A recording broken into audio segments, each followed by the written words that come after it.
Hello guys, आपका स्वागत है मेरे न्यू यूट्यूब चैनल पे। आज हम वृत्त के बारे में बेसिक बातें सीखेंगे, जैसे वृत्त क्या है, वृत्त का परिधि, क्षेत्रफल, व्यासार्ध आदि के बारे में। तो वृत्त का परिधि क्या है? तो गाइस मैंने यहाँ लिखा है, वृत्त का बाहर तरफ का सीमा को परिधि कहते हैं। तो अब मैं आपको ये डायग्राम के हिसाब से समझाना चाहूँगा, जिससे आपको आसानी से समझ में आएगा। तो ये देखिए, ये जो बाहर का चारों ओर का जो सीमा है गाइस, उसी को बोलते हैं परिधि। अब बात है गाइस, क्षेत्रफल क्या होगा। तो मैंने एक नीचे डायग्राम बनाया है, उसको आप आसानी से समझ सकते हैं क्षेत्रफल के बारे में उससे। तो यहाँ लिखा हुआ है, वृत्त के अंदर जितना खाली स्थान है उसको क्षेत्रफल कहते हैं। तो मेरा कहने का मतलब ये है यहाँ पर कि ये जो जितना भी खाली स्थान है अंदर में, इन सबको क्षेत्रफल कहते हैं। ये देखिए, इन सबको गाइस क्षेत्रफल कहते हैं। तो अब हम व्यासार्ध के बारे में सीखेंगे गाइस। तो व्यासार्ध क्या है? तो ये मैंने यहाँ लिखा है, वृत्त के केंद्र बिंदु से आरंभ होकर परिधि तक जाने वाला रास्ता को या रेखा को व्यासार्ध कहते हैं। तो यहाँ वृत्त का ये केंद्र है, तो केंद्र से होकर ये परिधि तक जो जा रहा है रास्ता, उसको व्यासार्ध बोलते हैं। तो व्यासार्ध, इसी को व्यासार्ध कहते हैं। तो अब व्यास किसे कहते हैं? अब व्यास के बारे में हम लोग जानेंगे। तो यहाँ मैंने लिखा है, वृत्त के केंद्र से होकर जो रेखा जाता है उसे व्यास कहते हैं।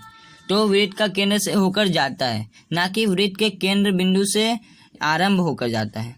तो वृत्त के केंद्र से होकर जाता है, यानी कि ये यहाँ से ये जो रेखा जा रही है वृत्त का केंद्र से होकर जा रही है, इसको बोलते हैं व्यास। इसको व्यास कहते हैं। तो गाइज मैंने अभी जितना बताया मैं दोबारा उसको समझा देता हूँ। तो परिधि क्या है? तो वृत्त का बाहर का सीमा को परिधि कहते हैं। ये चारों जो बाहर का सीमा, उसको परिधि कहते हैं। क्षेत्रफल क्या है? वृत्त के अंदर का जितना खाली स्थान है उसको क्षेत्रफल कहते हैं। व्यासार्ध क्या है? वृत्त के केंद्र बिंदु से होकर परिधि तक जाने वाले रास्ता या रेखा को व्यासार्ध कहते हैं। अब व्यास क्या है? वृत्त के केंद्र से होकर जाने वाला रेखा को व्यास कहते हैं। तो आई होप आप सबको सब समझ में आ गया होगा।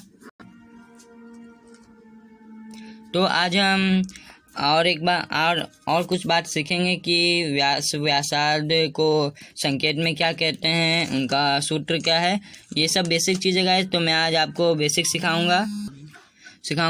तो व्यासार्ध को आर कहते हैं और व्यास को डी कहते हैं। तो व्यासार्ध अगर नहीं दिया हुआ है, व्यास दिया हुआ है, तो व्यास से हम लोग व्यासार्ध किस प्रकार निकालेंगे? तो उसका फॉर्मूला है R=D/2, यानी कि व्यास का आधा। आप देख सकते हैं, व्यास अगर ये है तो यहाँ सेंटर अगर हम लोग यहाँ लेंगे तो यहाँ से ये जो आधा रहेगा इसको हम लोग व्यासार्ध कहेंगे। तो अब अगर व्यासार्ध दिया हुआ है और व्यास निकालना है तो क्या करेंगे? तो जैसा मैंने कहा, व्यासार्ध व्यास का आधा होता है, उसी प्रकार व्यास जो है व्यासार्ध का 2 गुना होगा, यानी कि D=2R। तो आप देखिए, व्यासार्ध अगर इतना है तो इसका 2 गुना यहाँ पर हो गया व्यास। तो अगर हम लोग व्यासार्ध को 2 गुना कर देंगे तो हम लोग का व्यास निकल जाएगा। तो अब क्षेत्रफल का सीधा फॉर्मूला है πr²। अब इसमें आपको एक बात जानने की बहुत ज़रूरत है कि पाई क्या है। पाई का कोई निश्चित मान नहीं होता है, पर सबको ही अगर कोई मान नहीं दिया हुआ है किताब में, या कोई मान तुम्हें नहीं बताया गया है कि पाई का क्या है, तो सब कोई को 22/7 ही लेना चाहिए, क्योंकि यही पाई का एक मतलब पूरा तो नहीं, पर अगर पाई का वैल्यू नहीं दिया हुआ है तो यह एक मान हो सकता है 22/7। पर अगर किताब में पाई का वैल्यू दिया हुआ होगा तो आप उसी को डालिएगा, ये 22/7 नहीं डालिएगा। R² यानी कि व्यासार्ध गुना व्यासार्ध करने से R² आ जाएगा। ये तो मैंने आपको पहले ही समझा दिया है R का क्या मान है। तो अब परिधि क्या है? इसको हम लोग 2πr लिख सकते हैं। इसका फॉर्मूला है 2πr या πd। 2 पाई आर को ही हम लोग पाई डी लिख सकते हैं, क्योंकि पाई अगर हम लोग एक जगह कर दिए, पाई को एक जगह किए और 2r को एक साथ, तो यहाँ साफ हम लोग देख सकते हैं कि डी का जो फॉर्मूला 2r है वो यहाँ पर भी है, तो हम लोग इसलिए यहाँ लिख सकते हैं पाई डी, जो कि मैंने यहाँ लिखा हुआ है, आप देख सकते हैं। तो मैंने एक उदाहरण ले लिया है, व्यासार्ध अगर 7 है और पाई का वैल्यू 22/7 दिया हुआ है, तो क्षेत्रफल कैसे निकालेंगे। मैं इसी से क्षेत्रफल, परिधि और व्यास तीनों निकालूंगा। तो देखिए, पहले मैं एक बना रहा हूँ क्षेत्रफल का। तो क्षेत्रफल किस प्रकार हम निकालेंगे। तो क्षेत्रफल का फॉर्मूला है, हम जानते हैं क्षेत्रफल फॉर्मूला है πr²। तो अब इसका पाई का वैल्यू डालेंगे हम लोग 22/7 गुना r का स्क्वायर यानी कि 60 का स्क्वायर इक्वल टू 22/7 गुना 60 का स्क्वायर यानी कि क्या होता है, हम लोग जानते हैं, पिछले क्लास में हम लोग पढ़े हैं कि 60 का स्क्वायर होता है 7 गुना 7। तो मैंने पहले ही इंटू नहीं किया, क्योंकि हम लोग यहाँ देख रहे 60 है और यहाँ 7 है, तो 7 कट जाएगा, तो क्यों हम लोग उतना गोल गोल घुमाएंगे, इससे अच्छा हम लोग डायरेक्ट काट देते हैं। तो 60 का स्क्वायर 60 हम लोग यहाँ पर ये काटने का काम कर दिए हैं। अब 22 गुना 7, ये अब हम लोग इसको इंटू करेंगे, तो 22 गुना 7 होता है 154, ठीक है। तो अब हम परिधि निकालेंगे। तो परिधि का फॉर्मूला हम लोग जानते हैं 2 पाई r, ठीक है। तो 2 गुना 22/7 गुना 7, r का वैल्यू क्योंकि 7 है, तो 7 कट गया, 22 गुना 2 होता है 44, ठीक है। अब हम लोग निकालेंगे व्यास। तो व्यास का फॉर्मूला हम लोग जानते हैं, व्यास का फॉर्मूला होता है 2r, अगर व्यासार्ध दिया हुआ है तो हम लोग, तो अब हम लोग करते हैं 2 गुना व्यासार्ध दिया हुआ है 7, तो 2 गुना 7 इक्वल टू 14।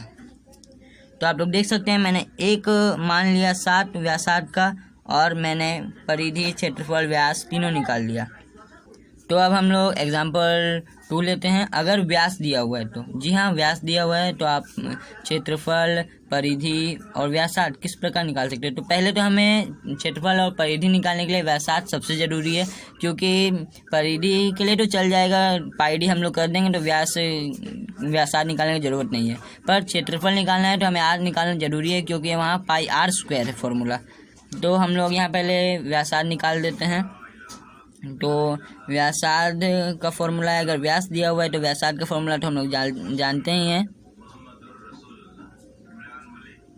हाँ। तो व्यासार्ध अगर नहीं पता है पर व्यास दिया हुआ है, तो व्यासार्ध हम लोग निकालने का फॉर्मूला है d/2 या व्यास बटा 2, तो हम लोग का 28/2 करेंगे, हम लोग का आएगा 14। तो व्यासार्ध हम लोग का निकल गया है, हाँ। तो हम लोग का व्यासार्ध निकल चुका है 14। अब हम लोग पहले क्षेत्रफल निकालते हैं। तो क्षेत्रफल हम लोग निकालेंगे अब। तो क्षेत्रफल का फॉर्मूला हम लोग को पता है πr², r का वैल्यू हम लोग का 14 निकल गया है या 14। तो हम लोग अब यहाँ वैल्यू डालते हैं 22/7 गुना 14 का स्क्वायर। तो 22/7 गुना 14 गुना 14, यहाँ हमने 14 गुना 14 क्यों किया आप लोग देख सकते हैं, क्योंकि 7 से 14 कट जाएगा इसीलिए। तो यहाँ हम लोग काट सकते हैं 7 दूनी 14, तो आया 22 गुना 2 गुना 14। तो हम लोग सबको गुना कर देंगे तो आएगा 616। तो और इसको हम लोग वर्ग एकक में लिखेंगे, क्योंकि यहाँ मान नहीं दिया हुआ है कि सेंटीमीटर में है कि मीटर में है कि किलोमीटर में है, इसलिए हम लोग वर्ग एकक लिखेंगे। तो अब हम परिधि निकालेंगे। तो परिधि का फॉर्मूला है 2 पाई r इक्वल टू 2 गुना 22/7 गुना 14। तो 7 दूनी 14, 2 गुना 22, तो 2 गुना 22 गुना 2 इक्वल टू आ जाएगा हम लोग का 88। तो गाइज अब हम लोग देख लिए, हमने व्यासार्ध निकाल लिया, क्षेत्रफल निकाल लिया, परिधि निकाल लिया। तो आप इसी तरह से किसी भी संख्या का परिधि, क्षेत्रफल और व्यासार्ध निकाल सकते हैं। हाँ, तो मैं एक और बता देता हूँ। अगर सिर्फ परिधि आप लोग को निकालना है, व्यास दिया हुआ है पर क्षेत्रफल नहीं निकालना है, तो आप लोग पाई डी वाला फॉर्मूला से निकाल सकते हैं। किस तरह से मैं वो भी दिखा देता हूँ। 22/7 गुणा डी इक्वल टू हम लोग का 28 है, तो 7 28 होता है। तो 22 गुणा 4 इक्वल टू 88 एकक। तो आज हमने वृत्त के बेसिक के बारे में सीखा, सूत्र के बारे में सीखा, फॉर्मूला और सब जितना है बेसिक चीज़ वह सब मैंने आपको बताया है। और बाकी भी है पर मैं उसको नेक्स्ट क्लास में या अगले वीडियो में आपको समझा दूंगा। तो अगर आपको ये वीडियो अच्छा लगता है तो लाइक सब्सक्राइब करना ना भूलें। और अगर आपको इसमें कुछ और डाउट है या और किसके बारे में आपको वीडियो चाहिए, ये कमेंट में आप मुझे ज़रूर बताएं। और बस इतना ही मैं कहकर वीडियो को समाप्त करता हूँ। धन्यवाद।